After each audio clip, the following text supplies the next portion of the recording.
Hello, j'espère que tu vas bien. Bah écoute, nouveau vlog, on est samedi. Comme tu as pu le voir juste avant, je suis allée à la pharmacie pour chercher mon traitement. Et aujourd'hui, je vais faire la vidéo que j'ai promis de faire depuis longtemps, c'est-à-dire la vidéo sur ma maladie.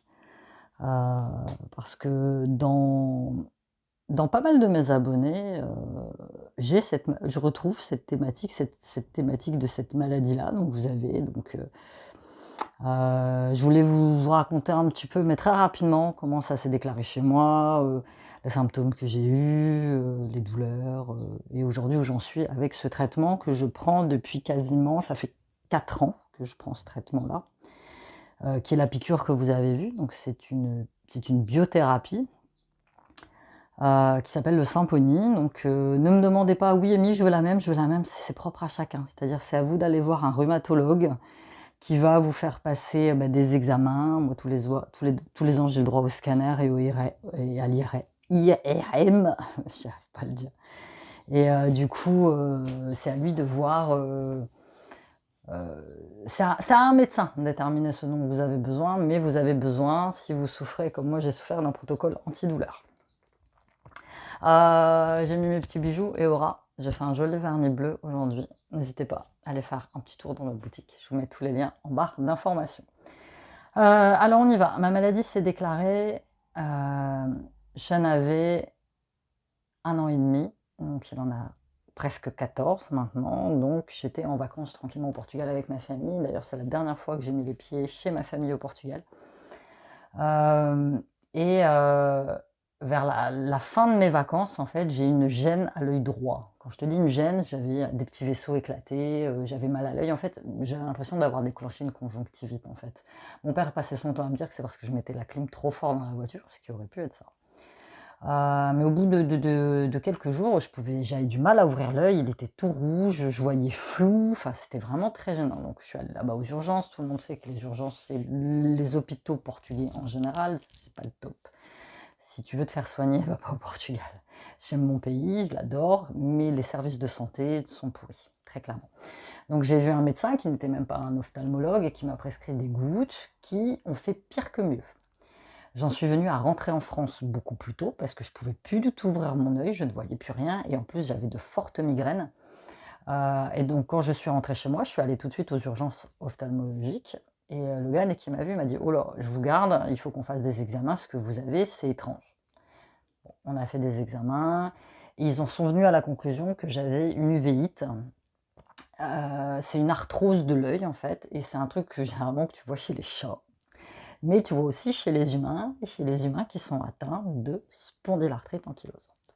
C'est la première fois de ma vie que j'entendais parler de cette maladie. Je me dis, c'est quoi ce truc-là, machin. Alors moi, je suis tout de suite allée me renseigner sur Internet, ce que j'aurais pas dû faire, parce que tout de suite, quand tu vas sur Internet, ça te parle d'handicap majeur, tu finis ta vie en fauteuil roulant, c'est des douleurs insupportables, paralysie au niveau des cervicales, paralysie au niveau des épaules. Enfin, j'ai lu des trucs. Je me suis dit, waouh, je vais finir. Attends, j'étais jeune, hein, j'avais une trentaine d'années. Je vais finir comment, mon Dieu? Je vais finir comment? Moi, dans ma prime jeunesse, j'ai toujours eu des problèmes d'arthrose. J'avais une hernie discale. J'ai une hernie discale, elle est toujours là. Hein. J'ai déclenché une hernie discale à l'âge de 16 ans. On n'a jamais voulu m'opérer parce que trop risqué. Dans ma famille, c'est beaucoup d'arthrose, d'arthrite. Enfin voilà, donc il y avait un terrain familial déjà qui était propice à tout ça. Donc il fait ses examens, tout ça machin, et il me dit, est-ce que dans votre famille, quelqu'un d'autre a cette maladie? Le problème de ma famille, c'est que moi, mes parents ayant émigré en France, je suis née en France, ma famille, je la connais quasi pas. Tu les fréquentes un mois pendant les vacances, mais en soi, c'est pas comme si tu les fréquentais tous les jours, donc tu les connais pas. Tu connais pas leurs antécédents. Hop, j'ai un truc qui s'est réveillé. Tu connais pas leurs antécédents médicaux, non, puis moi, quand je pose la question à mes parents, ouais, si on a tous de l'arthrose, machin, je te parle pas d'arthrose, je te parle de cette maladie, la spondylarthrite ankylosante. Donc, je sais pas. Parce qu'il m'a dit, à l'âge où moi j'ai déclenché ça, ça peut être que génétique. Parce que c'est une maladie de vieux. Enfin, moi, c'est ce qu'il m'avait dit à l'époque. Donc du coup, je commence à m'enseigner et là, je vois le témoignage de Franck Leboeuf, donc ancien, joueur de l'équipe de France, qui est lui aussi atteint de spondylarthrite. Sauf que Franck Leboeuf, il a quasiment 20 ans de plus que moi et puis, voilà. Donc je commence à lire un peu son témoignage. En même temps, je suis orientée à l'hôpital et je suis orientée, alors j'ai pas trop bien compris. Le médecin vers lequel on m'a orienté très bien, le docteur Smile, très réputé sur Amiens, mais c'était le directeur du pôle des maladies infectieuses de l'hôpital d'Amiens. Donc j'ai mais j'ai pas une maladie, c'est pas infectieux la spondylarthrite. Mais en fait, il m'explique qu'on connaît tellement mal cette maladie à l'époque qu'on ne sait pas d'où elle vient, que dans mon cas, on ne sait pas trop d'où elle vient, on ne connaît pas trop les conséquences, donc on préfère m'orienter vers... En fait, c'est simple, à cette époque-là, c'était le seul qui pouvait m'aider. Voilà, on m'a jamais parlé de rhumato, on m'a jamais parlé d'IRM, on m'a jamais parlé de tout ça. On m'a même fait des examens pour savoir si j'avais la tuberculose, parce qu'il faut savoir que quand on a la spondylarthrite, tu peux déclencher une tuberculose. Donc voilà, des années se passent et c'est des années qui sont pas terribles parce que je suis sous antidouleur, pas Nurofen, mais putain, comment ça s'appelait? Efferalgan. Enfin, c'est à base, c'est de la codéine, voilà, c'est ça. Codéine, d'autres médicaments dont j'ai oublié le nom, mais qui me rendaient malade, j'avais mal, je pouvais même pas porter mon fils, dès que je soulevais ma porte de garage, j'avais des douleurs, mais c'était infect. Ils ont quand même attendu quelques années avant de me faire passer un IRM et un scanner. Donc je passe l'IRM et je passe le scanner, et moi j'ai un souci très clairement au niveau de la hanche droite, les sacro-iliaques, et j'ai les os j'ai mes cartilages actuellement, mes cartilages sacro-iliaques de mes hanches qui sont complètement soudés. La finalité de cette maladie, c'est que les cartilages que tu as entre les os, tu vois, les cartilages qui te permettent de te mouvoir, de faire les mouvements, et de pas que ta colonne vertébrale soit complètement raide, ces petits cartilages se soudent entre eux, et à un moment, ta colonne devient tellement raide que tu peux plus rien faire en fait. Tu peux plus te plier, tu peux plus marcher, tu peux plus... Voilà, moi, ça, c'est ce à quoi j'étais destinée il y a quelques années. À un moment, je vois ce médecin-là, et puis je lui explique, quoi. Je lui dis: «Écoutez, j'en ai marre, j'ai toujours mal», j'étais régulièrement en arrêt maladie, j'avais même dû arrêter de travailler un moment parce que je pouvais plus, quoi, je pouvais plus tourner la tête, donc mes hanches, donc au niveau des cervicales, voilà, ça remontait aussi, donc le mec, il m'a carrément dit que: écoute, c'est ça, tu subis et puis c'est tout, quoi, il y a rien d'autre à faire», donc j'étais un peu résignée. Et à un moment, mon ex-mari et moi, on parle d'avoir un troisième enfant. Donc, je vais voir ce médecin-là et je lui dis: «Voilà, avec tous les antidouleurs que je prends, j'aimerais bien avoir un troisième enfant». Il me dit: «Oui, c'est vrai, vous arrivez, j'avais 39 ans, vous arrivez à 39 ans, si vous voulez un troisième enfant, nous on voulait une fille, voilà, il faut le faire maintenant parce qu'après avec votre maladie». Alors, chose très étrange, bon, je vais y venir après, juste pour te dire qu'enceinte, j'ai jamais eu de douleur. Tu vois, comme quoi tu as les hormones de grossesse qui, je sais pas, transforment ton corps. Pourtant, j'ai pris beaucoup de poids. Parce qu'une des finalités, justement, du fait que j'ai mes hanches qui se soudent, les cartilages qui se soudent, je peux tomber et me briser à n'importe quel moment. Donc, trop de poids sur mes hanches, quand je prends trop de poids, c'est pas bon non plus pour moi parce que c'est des poids que j'accentue en plus sur mes hanches. Je me sens lasse, fatiguée. Et voilà, donc... Et donc il me dit: «OK, faites l'enfant et tout machin». Bon, j'arrête la pilule, j'arrête les antidouleurs, j'ai morflé comme jamais d'ailleurs. Et je tombe enceinte. Donc je tombe enceinte, je suis enceinte, je retourne le voir et tout. Je lui fais: écoutez, la grossesse se passe bien, j'ai pas mal, et tout machin, c'est incroyable, voilà. Vers la fin de la grossesse, je suis quand même assez fatiguée. Quand je suis enceinte de Silène, je travaille encore chez Inter, et donc mon médecin à l'époque, le docteur Coé, qui a pris sa retraite, je l'adorais ce médecin, il était trop sympa. Il me dit: là vous êtes enceinte, voilà, qu'en pense votre rhumato?» Je lui dis: «Quel rhumato?» Il me dit: «Vous voyez pas un rhumato?» Je dis: «Non, moi je vois pas un rhumato, je vois un docteur, un spécialiste de maladies infectieuses à l'hôpital, mais je vois pas de rhumato». Et je ne sais pas pourquoi, je ne sais pas comment, j'en étais jamais venue, pourtant je le voyais régulièrement parce qu'il m'avait mis aussi en mi-temps thérapeutique du coup au travail. Pourquoi j'en suis jamais venue à parler de ça? Moi, j'y allais, il me faisait mes arrêts de travail, mes mi-temps thérapeutiques, et basta. On parlait de rien d'autre, il me prescrivait mes médocs. Et un jour, voilà, à ce moment-là, donc il me met en arrêt et puis il me dit: «Ben, qu'en pense votre rhumato?» tout ça. Je dis: «Mais j'ai pas de rhumato». Il me dit: «Comment ça, vous avez pas de rhumato?» En fait, tu passes des années à fréquenter des médecins, il y a aucune communication entre eux et du coup, tu es pas orienté vers le bon truc. Il me dit: «Mais vous devez voir un rhumato».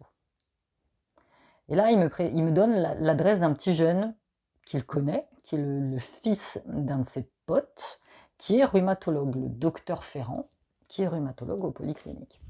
Il me dit: «Allez le voir, faites une consultation avec lui», donc j'étais quasi en fin de grossesse. Faites une consultation avec lui, puis vous verrez ce qu'il vous dit. Donc je vais le voir, tout ça, machin, je suis en fin de grossesse, il me regarde les radios que j'avais un peu fait au fur et à mesure des étapes de ma maladie, et puis il me dit: «Vous pouvez pas rester comme ça, c'est pas possible. Vous avez une spondylarthrite qui est très avancée pour votre âge.» Je dis: «Si vous continuez comme ça, dans une dizaine d'années, vous êtes handicapé complètement, quoi. Vous êtes paralysé.» Donc il me dit: «Accouchez et revenez me voir.» J'accouche, je retourne le voir. Évidemment, au moment où j'accouche, bah, toutes mes douleurs, mes problèmes sont revenus. Je vais le voir, il me dit: on va vous prescrire une biothérapie.» Je dis: «C'est quoi une biothérapie?» Il me dit: «C'est un protocole antidouleur, c'est une piqûre. C'est une piqûre comme les piqûres que prennent les diabétiques, en fait. C'est une piqûre qui est remplie de produits, en fait, qui vont neutraliser vos anticorps et qui vont diminuer la douleur.» Je lui dis: «Ouais, ça fait des années que je prends des antidouleurs, ça me fait rien, ça me rend malade.» Il me dit: «Non, testez.» Je prends cette fameuse piqûre, biothérapie, on fait un premier lot d'examens, donc re-IRM, re-scanner. Il me dit: «On va faire ça tous les ans. Tous les ans, vous allez refaire une radio, vous allez refaire un scanner, un IRM, et puis tous les ans, on va constater l'évolution de la maladie.» Je prends la biothérapie, il me dit: «Par contre, il y a des effets secondaires.» Donc je te les énonce très vite fait. Donc perte des poils, sauf là, heureusement d'ailleurs. Perte des cheveux, donc j'avais les cheveux longs à l'époque, j'ai tout coupé parce que je perdais énormément des cheveux. Perte de la libido. Et oui. Je pense que ça y est aussi pour beaucoup dans ma séparation avec mon ex-mari, hein, évidemment, quand t'as plus envie de ton mec. Pas parce que tu ne veux pas, c'est parce que tu ne peux pas, parce que tu prends... Et j'avoue que sur ce coup-là, il aurait pu être patient et conciliant, j'avoue, ce qu'il n'a pas fait, ce qui n'a pas été. Donc perte de la libido, et puis petit vertige, problème d'acouphènes, tu vois, tous ces trucs-là que j'ai un peu. Donc la liste quand même des effets indésirables est longue comme le bras, mais les effets positifs ne peuvent que être... comment je peux t'expliquer? C'est mieux que les effets indésirables que tu as, en fait, tu vois. Donc je prends la piqûre, donc c'était une par mois, donc les 2 ou 3 premières fois, l'infirmière est venue à la maison, c'est impressionnant. Donc c'est un gros stylo, je vous l'ai déjà montré, là il est au frigo parce que ça se garde au frigo, donc c'est un gros stylo, t'appuies, hop, tu fais ça une fois par mois. Au bout de 3 mois, j'ai commencé à avoir les effets, vraiment. Au bout de 3 mois, je me suis aperçue que ma réserve d'antidouleurs, de médicaments que j'avais tous les mois à prendre, n'avait quasiment pas bougé. Que j'allais beaucoup moins à la pharmacie et que j'avais beaucoup moins mal. Beaucoup moins mal, beaucoup moins mal. Après, j'ai commencé à la faire toute seule. Je revois le rhumatologue une fois, voir comment ça va et tout. Et je lui dis: «Bah écoutez, j'ai moins de douleur.» Il me dit: «Reprenez le sport.» Je lui dis: «Ça fait 10 ans qu'on m'interdit de faire du sport, à part de la natation, mais il faut savoir que je déteste l'eau, j'aime pas la natation, c'est pas mon kiff.» Il me dit: «Non, reprenez des sports un petit peu plus doux.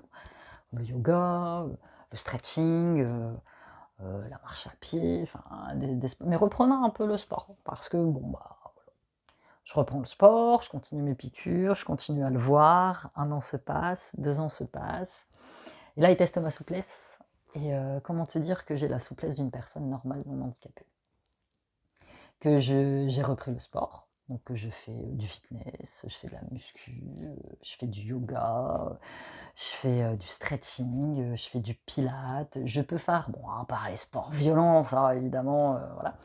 Mais oui, j'ai encore des problèmes de cervicales, forcément, et mon ancien travail ne m'a pas arrangé parce que je reste quand même, comme il m'a dit, même si de l'extérieur vous n'avez pas l'air handicapé, vous restez quand même handicapé. Et moi, le port de charge lourde, c'est fini, parce que ça m'a beaucoup épuisé. Et les derniers examens que j'ai faits, les dernières radios que j'ai fait, ma maladie stagne. C'est-à-dire qu'elle n'évolue plus. Et il m'a dit, elle n'évoluera plus. Donc moi qui étais partie pour prendre cette fameuse biothérapie jusqu'à la fin de ma vie, je me retrouve avec un délai de 5 ans. C'est-à-dire que dans 5 ans, parce que selon leurs tests et selon leurs études, après 50 ans, ce genre de maladie n'évolue pas.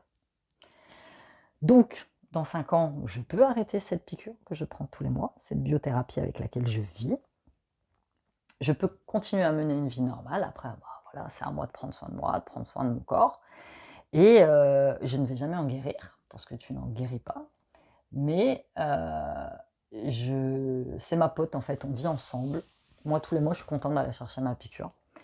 Et j'ai appris j'écoute mon corps, donc j'ai appris à gérer la douleur, parce que j'ai encore quelques douleurs, hein. Je ne vais pas te dire, tu prends ça et tu n'as plus de douleur du jour au lendemain, c'est faux.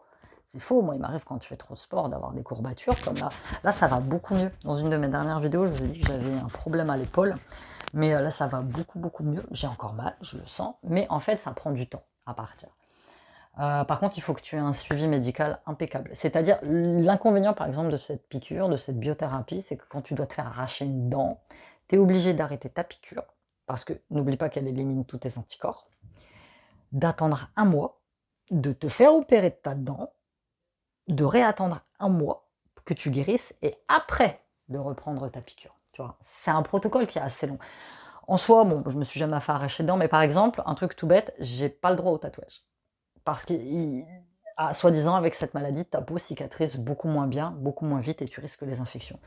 Depuis que je prends cette biothérapie, je me suis fait tatouer ça, je me suis fait tatouer ça, je me suis fait tatouer ça, je me suis fait tatouer... Elle est là, ça. Je me suis fait tatouer ça ici. J'ai toujours cicatrisé normalement, et puis bon, bah, au début, il était pas très content, il me dit, vous avez fait des tatouages, et puis après, il me dit, bon, allez. C'est un jeune homme très charmant, il est plus jeune que moi, il est très à l'écoute, je l'aime beaucoup. Situé sur Amiens, c'est le docteur Ferrand, F-E-2-R-A-N-D, qui se situe au Polyclinique.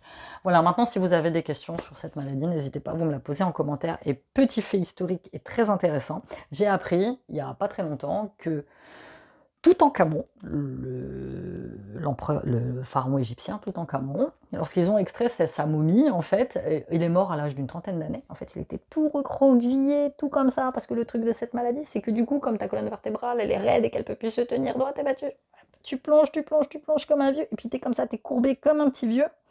Et en fait, quand dans son petit sarcophage, ils l'ont retrouvé comme ça, et avec analyse, on a conclu qu'il était aussi, lui, atteint de spondylarthrite ankylosante. Donc c'est une maladie, putain, qui existe depuis la nuit des temps. Truc de ouf.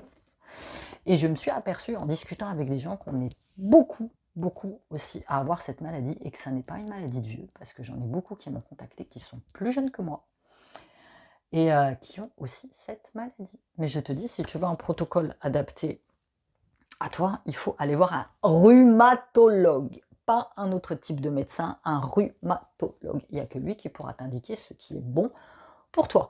Maintenant, comme je dis, si vous avez des questions ou quoi que ce soit, vous me les posez en commentaire, je serai ravie d'y répondre. Et voilà, c'était juste une petite vidéo pour vous dire de ne pas lâcher prise. Moi, il y a des jours où j'étais bloquée dans mon lit, où je ne pouvais plus bouger, quoi. Et cette piqûre, je lui ai déjà dit à mon rhumato, je lui ai dit, vous m'avez littéralement sauvé la vie. Mais c'est vrai, il n'y a rien de plus précieux au monde que ton corps, il n'y a rien de plus précieux au monde que ta santé. Si bien que maintenant, je ne me considère même plus comme handicapée.